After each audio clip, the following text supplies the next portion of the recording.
Hello friends, आज मैं बताऊंगा आपको परजुरी जो क्राइम है इसके बारे में। ये क्या होता है?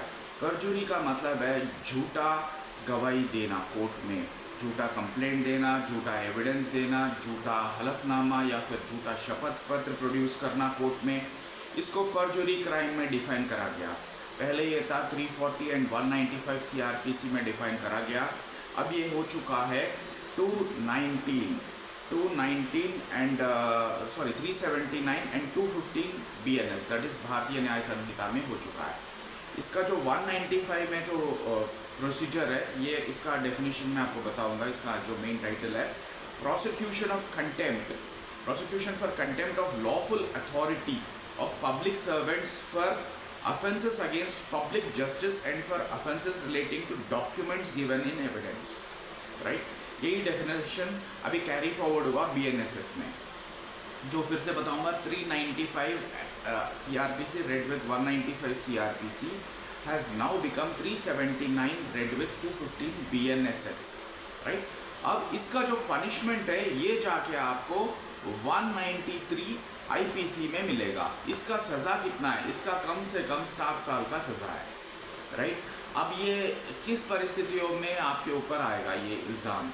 देखिए, अगर आपने झूठा शपथ पत्र आपने स्वेयर किया है, फॉल्स एफिडेविट जिसको कहते हैं, आपने फाइल कर दिया है कोर्ट में, ठीक है, और ये आप पकड़े गए कि आप झूठ बोल रहे हो क्योंकि आगे वाले के पास एविडेंस होगा कि जो आप बोल रहे हैं जो इस सरासर झूठ है, तो definitely you're caught. This is first thing. तो second, you should not get carried away. Exaggerate करके फैक्ट्स को बताना बहुत ही रिस्की होता है। दूसरा चीज़, जैसे आपको बताया कि फॉल्स और फेक डॉक्यूमेंट्स प्रोड्यूस करना, फॉल्स एविडेंस देने का मतलब है documentary evidence, fake and fabricated documents डालना, ये तो बहुत आराम से पकड़े जाओगे क्योंकि आजकल सर्टिफाइड कॉपीज़ जैसे भी निकल जाएंगे, जैसे भी RTI डाल के कागजात मंगवाए जाएंगे, तो आप अच्छे खासे आप फंस जाओगे। तो इसमें बहुत ज़्यादा रिस्क है आपके लिए, क्योंकि इसमें फिर से बता रहा हूँ 7 साल तक का सज़ा है, राइट?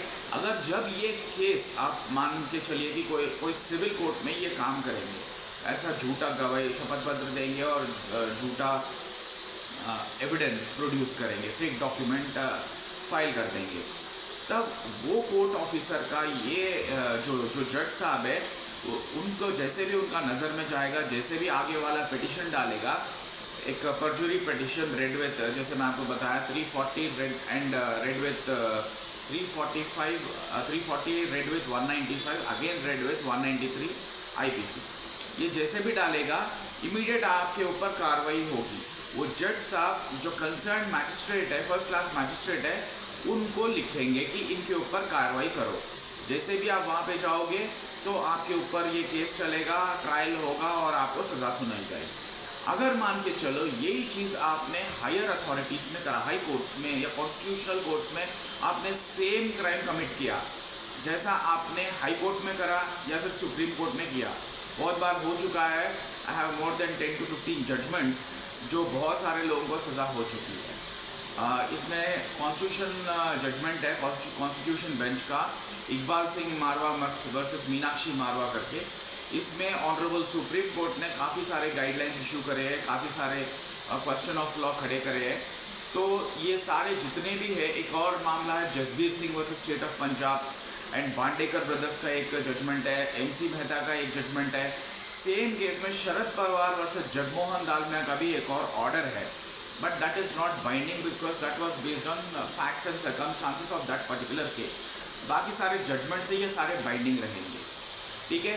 तो अब जब आप प्रॉब्लम यहाँ होगी जब यही परजुरी आप कमिट करेंगे कॉन्स्टिट्यूशनल कोर्ट्स में, जैसे मैं आपको बताया, आप सोचेंगे कोई फ़र्क नहीं पड़ता, कोई बात नहीं, आप फाइल कर दिया, आपके वकील साहब भी देखे नहीं या वो भी डिलिबरेटली आपको खुद उकसा है कि ये फाइल करो, कोई बात नहीं, अब ऐसा करेंगे, ठीक है।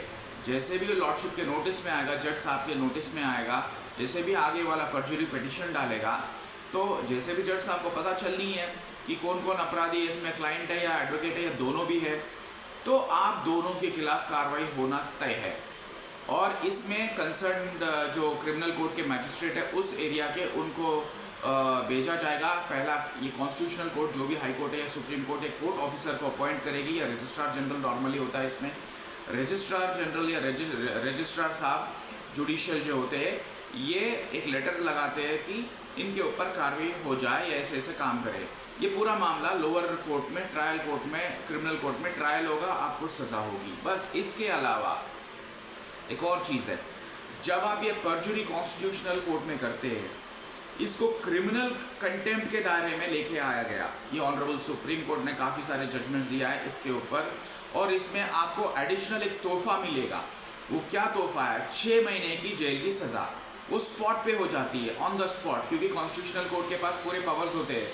ठीक है, आपके ऊपर जो भी कार्रवाई करना उनकी मर्जी है। जैसे भी आप पकड़े जाओगे 6 महीने का आपको सज़ा सुनाई जाएगी, कम से कम 1-2 महीना तो पक्का है इसमें, समझ लो।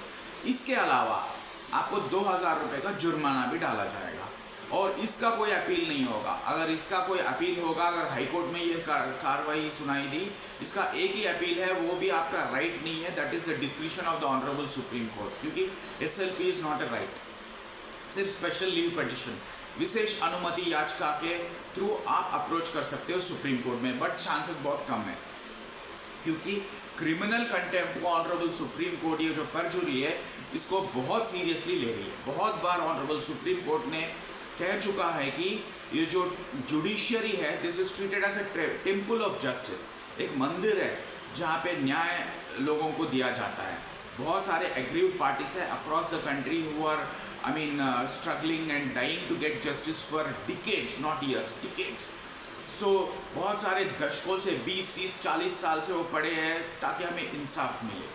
तो एक टेम्पल ऑफ जस्टिस कहते हैं ये जो जुडिशियरी है, और इसको this is not a playground. ये सुप्रीम कोर्ट ने कहा है कि ये कोई बच्चा लोग आके खेलने वाला कोई प्लेग्राउंड नहीं है। ये बहुत सीरियस जगह है जहाँ पे हम लोग सिर्फ और सिर्फ जस्टिस देते हैं। यहाँ पे आके आप ये झूठ मूठ के साथ इसके सहारे कोर्ट को गुमराह करने की कोशिश करेंगे, कोर्ट को बेवकूफ़ करने की कोशिश करेंगे, तो आपको बिल्कुल छोड़ा नहीं जाएगा। ऐसे जो भी इसको जो प्योर फाउंटेन ऑफ वाटर है, इसको कोई भी पोल्यूट और डाइल्यूट करना चाह रहा है तो उसको कड़ी से कड़ी कार्रवाई की जाएगी, उसके ऊपर बहुत सख्त सज़ा होने वाला है। तो जैसे मैं आपको बताया, क्रिमिनल कंटेम्प्ट होता है, ये कंटेम्प्ट ऑफ कोर्ट्स एक्ट 1971 में सेक्शन 2C में डिफाइन करा गया, जो भी शख्स अगर कोर्ट को रोकता है, कोई जस्टिस देने से इंटरफियर करता है या ऑब्स्ट्रक्ट करता है, तो उसको कंटेम्प्ट ऑफ कोर्ट माना जाएगा, क्रिमिनल कंटेम्प्ट ऑफ कोर्ट माना जाएगा। और इसका जो सज़ा है वो सेक्शन 14 में दिया गया। जैसे मैं आपको बताया 6 महीने का सज़ा है और 2000 रुपये की जुर्माना भी लगेगी इसमें। तो ये होता है परजुरी। इसलिए दोस्तों बहुत बच के रहना बहुत ज़रूरी है। जैसे भी अपन हाई कोर्ट या सुप्रीम कोर्ट अप्रोच कर रहे हैं, चाहे लोअर कोर्ट भी हो, आप सच का सहारा लो, आप हमेशा आप जीतोगे। अगर आप झूठ का सहारा लोगे आप बुरी तरह फंसोगे। एक झूठ को छुपाने के लिए 100 झूठ बोलने पड़ेगी आपको और आपके वकील साहब को। कभी ना कभी ये पकड़े जाएंगे और सख्त से सख्त कार्रवाई होगी। ये बहुत अननेसेसरी, अनवांटेड है, और आपकी सारे जो भी समाज है, आपकी सोसाइटी में, सिटी में, हर जगह पे, इंडिया में, इंटरनेशनली भी आपकी बेइज्जती हो जाएगी। क्योंकि आजकल बहुत पावरफुल है कि जो भी ऑर्डर्स या जजमेंट्स ऑनरेबल सुप्रीम कोर्ट या हाई कोर्ट पास करते हैं, ये पूरा ऑल ओवर जितना भी सोशल मीडिया है सब जगह पॉपअप होते रहते हैं ऐसे न्यूज़, और ये सेंसेशनलाइज होते हैं और ये ब्रेकिंग न्यूज़ में माना जाता है। और ये कोर्ट के पब्लिक जस्टिस सिस्टम के अगेंस्ट जो भी ये क्राइम है, this is treated as very heinous, as good as murder और रेप, रिमेंबर। सो कोर्ट एक भगवान होता है, भगवान के सामने हम कभी भी झूठ नहीं बोलते। भगवान को सब पता है। जब हम मंदिर जाते हैं हम अपन we confess, whether you go to temple और चर्च और mosque, you confess to the God that God I have done something wrong, please forgive me. देखिए कोर्ट भी कोई जो जजेस भी बहुत वो भी इंसान होते हैं और वो बहुत ऊंचे पद में बैठे हुए हैं। उनको भी पता है आगे वाला कितना प्रॉब्लम से गुजर रहा है, उनको भी जस्टिस चाहिए। अगर आदमी 10 साल से जेल में सड़ रहा है उसको इंसाफ चाहिए, ठीक है, वो भी डिज़र्व करता है कि उसके साथ कुछ तो कुछ इंसाफ हो। हर पर्सन को इंसाफ करना ज़रूरी है, इंसाफ होना ज़रूरी है, इंसाफ दिलाना भी ज़रूरी है। तो जज साहब भी, अगर आप सच का सहारा लोगे वो भी खुश हो जाएंगे। अगर आपका वकील मतलब ट्रूथ को पकड़ के आपको लेके चलेगा, बोलेगा कि ठीक है साहब, जज साहब गलती हो गई, हम आगे नहीं करेगा, अब एक बार मौका देखिए, तो डेफिनेटली जज साहब आपकी जो बात को, पक्ष को रखेंगे, कंसिडर करेंगे, आपके फेवर में रिलीफ ज़रूर देंगे। So my advice my dear friends, don't resort to perjury because it is criminal contempt and it is very dangerous crime. Thank you my dear friends.